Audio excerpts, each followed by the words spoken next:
দেশের বাজারে সোনার দাম আবারও কিছুটা কমানো হয়েছে।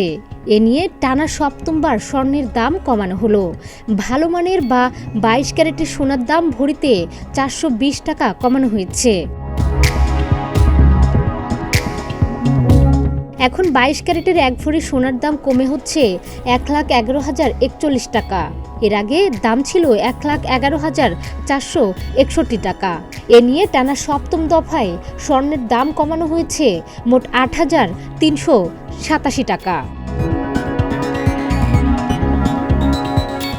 মঙ্গলবার বাংলাদেশ জুয়েলার্স অ্যাসোসিয়েশন বাজুস মূল্য নির্ধারণ ও মূল্য পর্যবেক্ষণ স্থায়ী কমিটির চেয়ারম্যান মাসুদুর রহমানের সই করা এক সংবাদ বিজ্ঞপ্তিতে এ তথ্য জানানো হয়েছে। বিজ্ঞপ্তিতে জানানো হয়, স্থানীয় বাজারে তেজাবি সোনার দাম কমেছে। সার্বিক পরিস্থিতি বিবেচনায় সোনার নতুন দাম নির্ধারণ করা হয়েছে। মঙ্গলবার বিকেল 4টা থেকেই নতুন দাম কার্যকর করার কথা জানিয়েছে সংগঠনটি। নতুন দাম অনুযায়ী সব থেকে ভালো মানের বা 22 ক্যারেটের এক ভরি সোনার দাম 420 টাকা কমিয়ে নির্ধারণ করা হয়েছে 1,11,041 টাকা। 21 ক্যারেটের এক ভরি সোনার দাম 397 টাকা কমিয়ে 1,06,002 টাকা করা হয়েছে।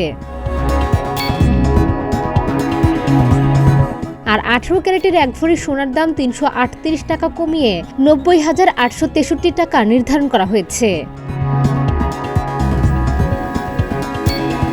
এছাড়া সনাতন পদ্ধতির এক ভরি সোনার দাম 280 টাকা কমিয়ে নির্ধারণ করা হয়েছে 75,559 টাকা।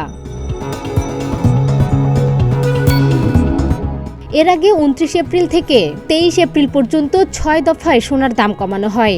29 এপ্রিল ভালো মানের এক ভরি সোনার দাম 1,115 টাকা কমানো হয়েছিল। তার আগে 28 এপ্রিল 315 টাকা, 27 এপ্রিল 630 টাকা, 25 এপ্রিল 630 টাকা, 24 এপ্রিল 2,099 টাকা এবং 23 এপ্রিল 3,138 টাকা কমানো হয়। এখন আবার দাম কমানোর মাধ্যমে 7 দফায় ভালো মানের সোনার দাম ভরিতে 8,387 টাকা কমল। এদিকে সোনার দাম কমানো হলেও অপরিবর্তিত রাখা হয়েছে রূপার দাম। ক্যাটাগরি অনুযায়ী বর্তমানে 22 ক্যারেটের প্রতি ভরি রূপার দাম 2,100 টাকা, 21 ক্যারেটের দাম 2,006 টাকা, 18 ক্যারেটের দাম 1,715 টাকা এবং সনাতন পদ্ধতির রূপার দাম 1,283 টাকা। ডেস্ক রিপোর্ট, প্রতিদিনের বাংলাদেশ।